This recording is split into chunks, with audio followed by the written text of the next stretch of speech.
All right, so my friends, welcome. Complete set review. Every card, constructed, limited. Straight to new Capenna, brand new set. We're going over all of them. We do white, we do black, we do blue.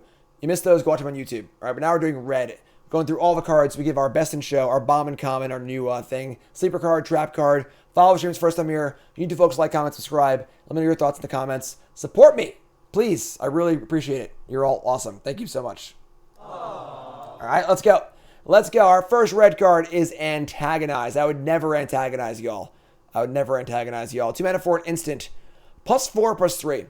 Not bad. Honestly, I tend to not like 2 mana tricks that much that only, give you a power and toughness boost. But +4/+3 is kind of a lot. It's a lot more than 3 is, So solid pump spell if you're aggressive. Definitely not, a card that's always in my deck, but it's reasonable. Card's fine.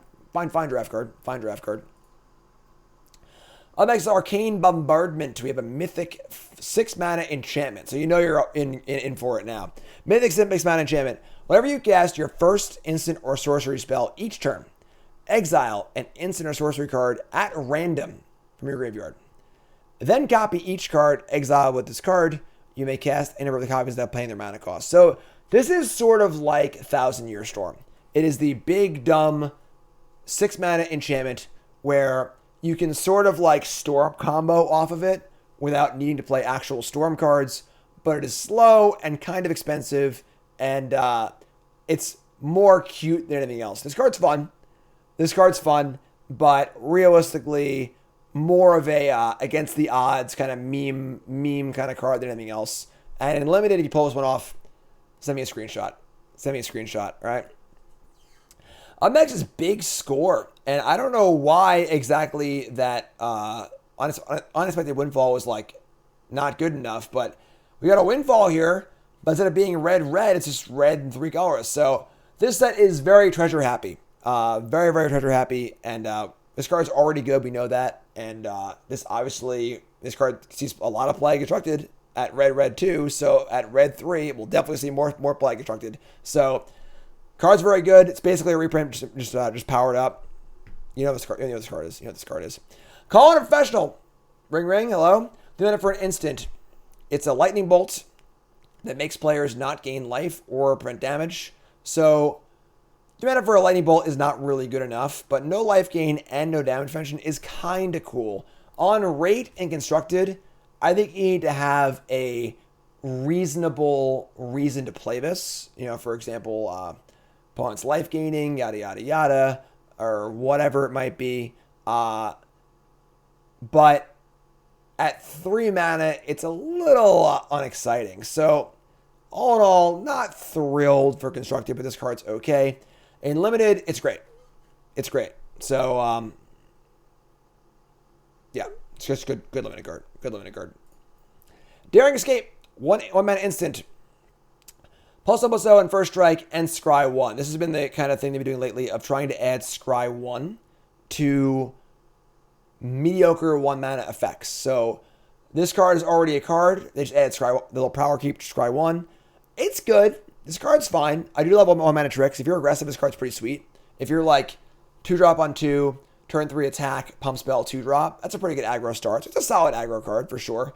Wouldn't want to use this card defensively too often because you can get blown out. But all in all, it's a reasonable trick. Scry adds a little benefit to it. Not a card you'll always play, but it's a reasonable card for sure. Up next is Devilish Valet. This card's pretty good. This card's pretty good. The mana for a 1/3 trample haste. Has the Alliance ability. Alliance is the Naya ability, the Cabaretti ability. Whenever another creature enters the battlefield under your control, so it's creature fall, double this card's power till end of turn. So I play a creature, it's a 2/3 with trample and haste. I play 2 creatures, it's a 4/3 with trample and haste. I play 3 creatures, it's an 8/3 with trample and haste. So this thing scales up really fast, and it already has the trample built in, and it has the haste built in also. So you can just have some sort of token maker in play. Say you have a planeswalker in play that makes 2 tokens. You can just play this plus planeswalker, get it for 8 or 4. 4, sorry. if you have a Distinguished Chariot, whatever it might be. And then, of course, if you're ever doing some sort of like combo-y thing or like, sure, Seasoned Pyromancer, great, that's a good one. You can attack for a lot of damage out of nowhere. So this can be kind of like your kill condition for a kind of combo deck or whatever. And then also just a fine card to play with tokens or crap like that. If you pump it some other way, it doubles again. This card's good. I think this card is like actively good. And whether it's a combo card or it's an aggressive card, it's just reasonably solid. It's a solid card. You don't usually see trample on cards like this. Usually they make you work a little harder for it, but not this time. So definitely a constructed card. Great limited card. Just like super above rate and limited. Card's good. Don't count this card out. And then very, very good with Collected Company also. Very good card. Very good card. Devilish Valet, that's our sleeper card for red. Moving up to Exhibition Magician. 3 mana for a 2/1 human wizard. When ETBs, make a citizen or make a treasure. So this is like a really, really solid bread and butter common and limited. Both 1/1 citizen tokens and creature fall stuff and treasure stuff are both supported themes in different colors. And this does both of those. So that's awesome. That's great. You know, a 2/1 and a 1/1 for 3 is fine. Treasure's fine also. Just a solid card. This is a solid, rock solid filler card. I love it. Love it. Great limited card. Constructed, no, but great limited card. Great limited card. Up next is Glittering Stockpile. 3 mana for an artifact treasure. Add a red, put a counter on it. And you can sacrifice the stockpile and add X mana of any color where X number of stockpiles on. So kind of like a storage land and a mana rock at the same time, which is kind of cool. But 3 mana rocks aren't great. They really aren't that great. So kind of a cool card. All in all, though, I think feels a little more like a casual card. And then in limited, you don't really need that much as far as treasure goes. I mean, as far as mana goes and stuff like that. So feels a little more like a casual card to me. It's all right. It's all right. Up next is Gold Hound. 1 mana artifact treasure dog. 1/1 first strike menace. Can tap to sack and make a mana of any color. For some reason, I couldn't tell you why. When I read this card the first time, I read it as sacrifice Gold Hound, add 2 mana of any one color. I don't know why. I couldn't tell you. And I was like, what the? This card's broken. It's 4 drops on turn 2. That's it. But it's not that, unfortunately. But it is still reasonably solid. I mean, plays really well with Eater of Virtues, the Bone Splitter that steals abilities. You can just play it, sacrifice it. It's an artifact, so it has a little synergy there. But all in all, it's not really good enough, I don't think. I think that in limited, you're not really getting enough for your enough bang for your buck here. And then in constructed, I think that it has more of a chance there because it's a good synergy piece. But all in all, I think it's just a little underwhelming despite the multitude of keywords. But it's a cool card. It's a cool card. I like it. It's a good dog. It's a good doggo. Up next is Horde Hauler. It's a 4 mana vehicle. It's a 5/5 trample with crew 3. 3 is a lot. Whenever it deals combat damage to a player, create a treasure token for each artifact they control. Weird one. Weird one, right? So a 5/5 trample vehicle for 4 that crews 3 is not really good enough. If it's like crew 2 or crew 1, sure. But a crew 3, I don't really know, you know? And then if your opponent has to have artifacts, yeah, I mean, maybe they do. Sure, like in Commander, you can attack the person who has the mana rocks in play, I guess, whatever. But as far as like competitive play goes, not really good enough. In Limited, it's okay. But it's kind of comparable to your usual like 4 mana high crew vehicle where like it's not that good, but if you need something to push through, it can do that. All in all, mostly unexciting though. Mostly unexciting. Up next is Involuntary Employment, which is just a wonderfully titled card here. This is a 4 mana threaten that also gives you a treasure. There doesn't seem to be many sacrifices. I guess, I'm sorry, there's all the connive stuff. That's actually really good. Not connive. Casualty stuff. That's really good. So if you're using this in the sort of like steal and sack deck in limited, this can be good. It's uncommon, so you can't guarantee you're going to get it. But if you're playing a lot of casualty cards to sacrifice things, you get the mana back for like the threatened effect anyway. So this card's good. I think it's good in that respect. I wouldn't want to play it otherwise, but if you're trying to sacrifice your opponent's stuff for value, that's pretty good. Good draft card. Good draft card. Up next is Jackhammer. It's mana for a Bone Splitter. It comes for 2. Bone Splitter. Bone Splitter. This card sucks. If you are absolutely desperate for a way to augment your creatures, I guess. But otherwise, this card blows. For this mana cost, you want +2/+2, not +2/+0. So pretty unexciting card. If it equips for 1 or it costs 1, we might be talking. But at 2 to play and 2 to equip, I think this card's pretty bad. And there are no artifact synergies at all. So pretty bad. Pretty bad. Up next is Jaxis the Troublemaker. Put up your dukes for our trap card. This card looks sweet. This card definitely looks sweet. However, it's just very, very expensive. All right, so 4 mana for a 2/3 without haste is tough. Right? The ability is pay red, tap, discard a card. You have to make a token of a creature you control. Now, it does gain haste and the ability to where when it dies, you draw a card. That's pretty cool. So that part is good. You can draw a card off of it.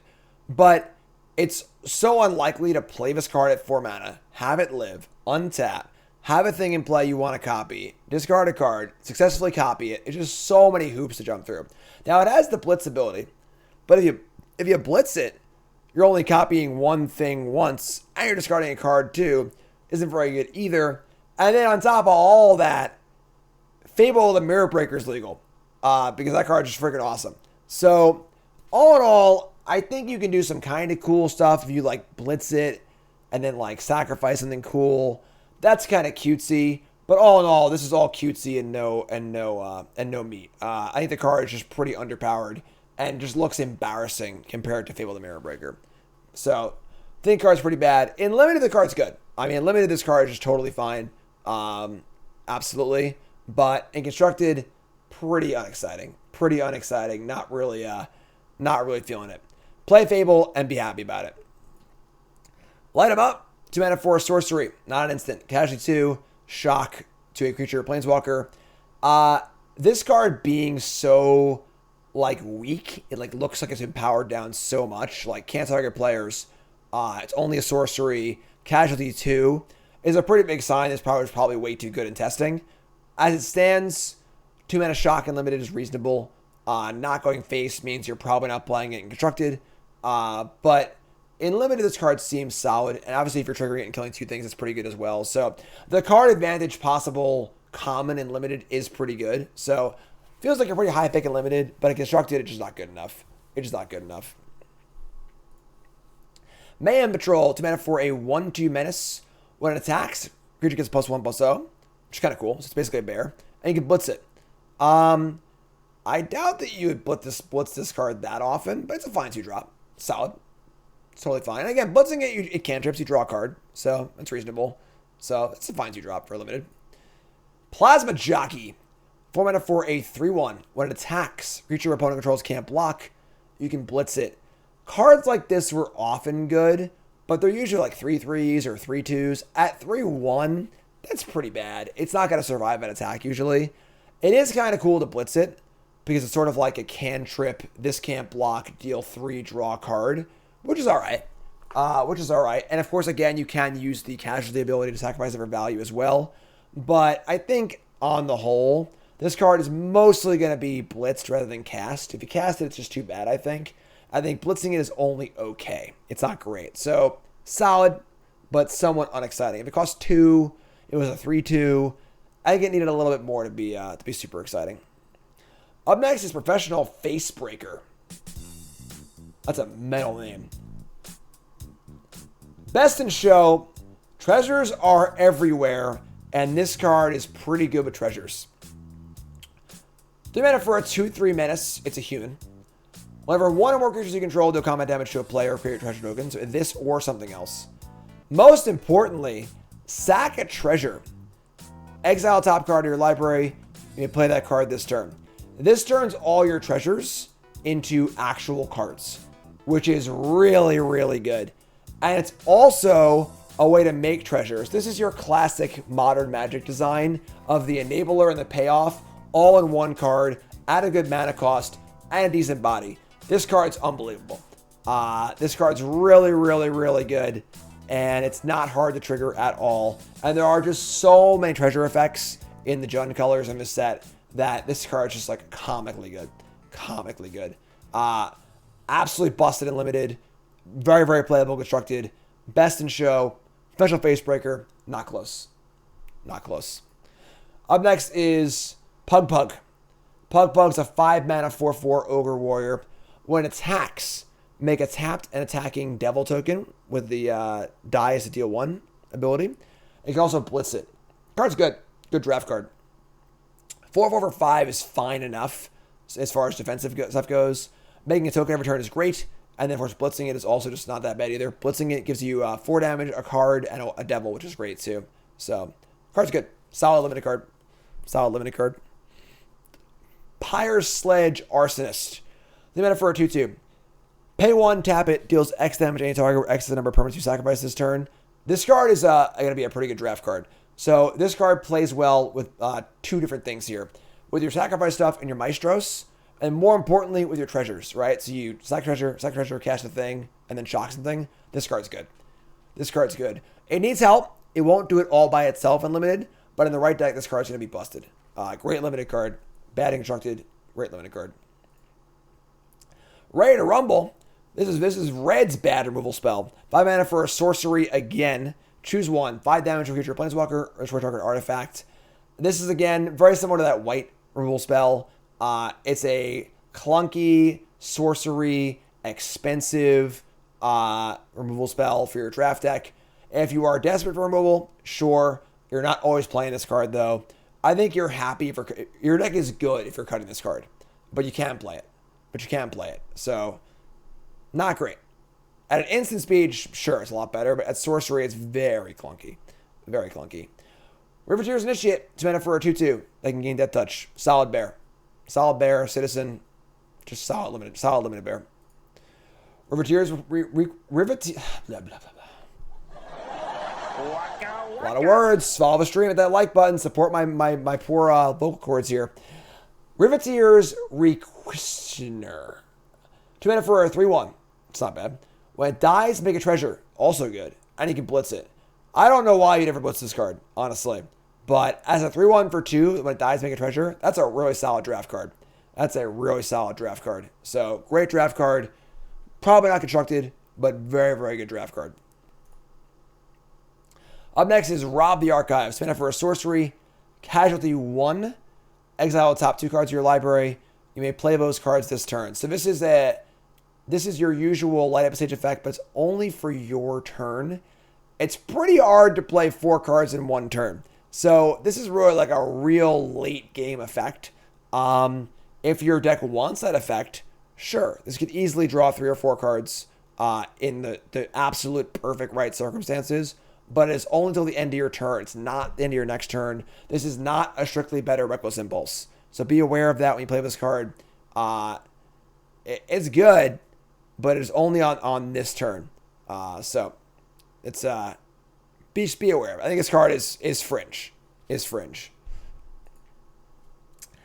Sizzling Soloist. 4 mana for a 3/2, which is not great. Alliance. Whenever another creature enters the battlefield under your control, target creature an opponent controls can't block this turn. If it's the second time this ability resolved this turn, that creature attacks during the controller's next combat phase. Dude's just literally playing trombone. This card's alright. As a 3/2 for 4, it's pretty unimpressive body-wise. It can help push through or force in attacks, so if the board is a little stally, this card's reasonable. But all in all, the rate here just isn't very good. Not really feeling it. Sorry. It's not my kind of jam. Sticky Fingers.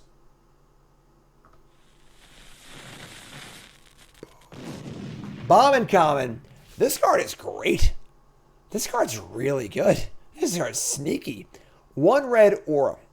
Enchant creature. Creature gets menace, and whenever it does combat damage to a player, make a treasure.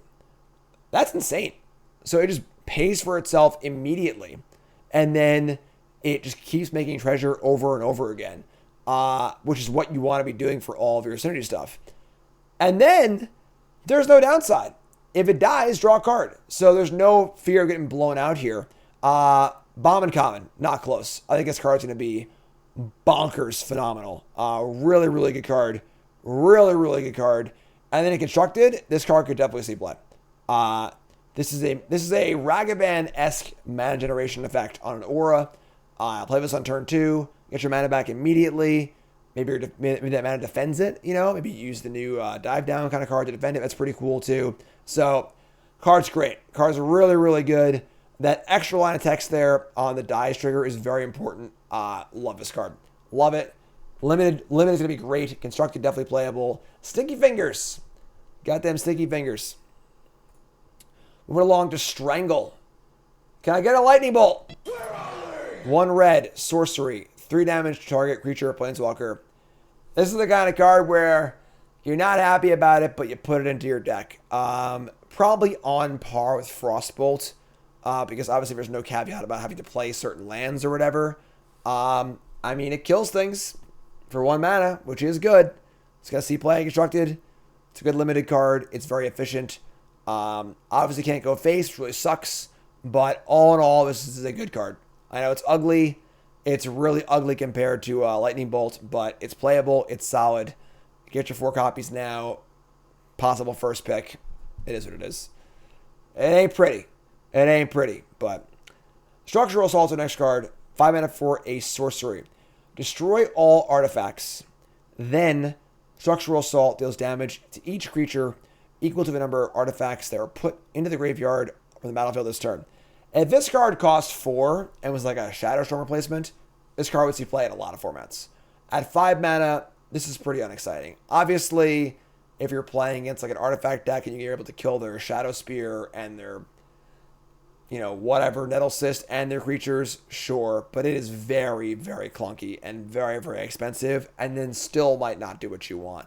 In older formats, play Shadowstorm, and then in Standard, you just would never want this card. So, doesn't do much. Pretty bad card. In Limited, if you're playing Treasures and you want to destroy them to Wrath, sure. But all in all,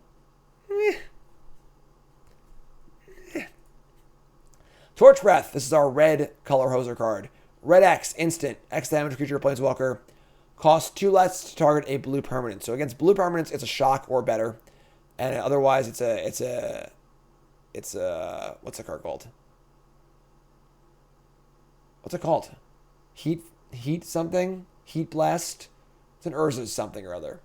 I don't know. Heat Ray. It's a Heat Ray. So in Limited, this card's great. It's just a kill spell. It scales well enough where it's always going to kill something that you want to kill. And there are a lot of blue things as well because of the gold cards. In Constructed, it's a possible sideboard card. There aren't many blue creature decks typically, but it's there. It's there. Unlucky Witness. This could have been, I think, sleeper card, but it just isn't. I don't know what I'm going to tell you. Card's very good, though. This is my preview card, which is also really, really cool. So, thanks, Wizards. Appreciate that. 1 red Human Citizen. When it dies, exile top 2 cards of your library. Until your next end step, you may play 1 of those cards. Now, again, it is your next end step. If you sacrifice it on your turn, you must play the card on your turn. However, if you sacrifice it on your opponent's turn to a perhaps a blue casualty effect, you have until your turn to cast a spell, which is huge. So this card's good. Fits right into the usual like sacrificey stuff. I think this could honestly maybe make for a blue-red casualty deck. This card's very, very good. Super solid card. Exactly what these decks want. It's cheap, it's efficient, solid, it's a human. It's great. In Limited, same thing. Great card. Even if you just block with it and untap and play the card that it gets, that's fine too. So very, very good card. Great enabler. Awesome card. Awesome card. Up next is Rask from little lowly 1/1 citizen to freaking Phyrexian Praetor. 5 mana for a 4/4 haste. Beginning of your upkeep, exile top card of your library, may play it this turn. Beginning each opponent's upkeep, the next time they would draw a card this turn, and so they exile the top card of their library, and they may play it this turn. So this card is good. The problem is it's in the exact same slot as Goldspan Dragon, which is not a good place to be. It's also a ground pounder, which isn't great either. If it lives, sure, it's a kind of a Dark Confidant effect. You draw a card every turn. And then forcing your opponent to play their spells as they draw them is pretty good too. So the effects here are good. I think if this was a 4-mana 3/3, this card would be like bonkers good. But as it stands, it's probably just a little too much worse than Goldspan Dragon. But the card's good. This card is definitely good. The problem is you want it to live, and most 5-drops don't live. So that being said, it might not be good enough. But it's a cool card. In limited, absolute slam dunk bomb. Shouldn't need to explain that to you. Up next is Widespread Thieving, the red entry to the Hideaway cycle. Hideaway 5, look top 5 cards, put one face down. Meet the condition, cast it for free. Or if you cast a multi-card spell, make a treasure. Then you may pay Wooburg. If you do, Wooburg. If you do, you may play the exiled card without paying its mana cost. You can't rely on these hideaway enchantments to cast something good. So you really got to be using the front part of the enchantment well. And I don't think a treasure for each multicolored spell is really worth it. So I think this card's pretty bad. And then in limited, I think it's also pretty bad. In limited, you at least you do have card advantage. So it is eventually card advantage if you cast a spell for free. And it shouldn't be that hard to do in limited. But it's still not that exciting. Not great. Up next is Witty Roastmaster. Gonna roast ya. Mana for a 3/2 devil. Alliance, deal 1 damage. Solid draft common. Deal 3 points of damage. Good in the board stall. Fine body. Just a fine draft common. Then we have Wrecking Crew. 5 mana for a 4/5 reach trample. This is your giant spider or mammoth spider of a set. This card's pretty good, honestly. A 4/5 spider is good, and it's got trample. This is a fine curve topper for your deck. Defensive or offensive. A fine curve topper for sure. And that's it. So to recap, best in show was Professional Facebreaker. Our trap card was Jaxis, Troublemaker. Our sleeper card was Devilish Valet. And our Bombin Common was Sticky Fingers. That is red. Let me know in the comments if you agree, disagree. Like, comment, subscribe. YouTube, everyone follow. Do all the stuff. Hit all the buttons. Support the stream. I love you all. Thanks so much. Green's coming up. YouTube folks, I love you. See you in the next video.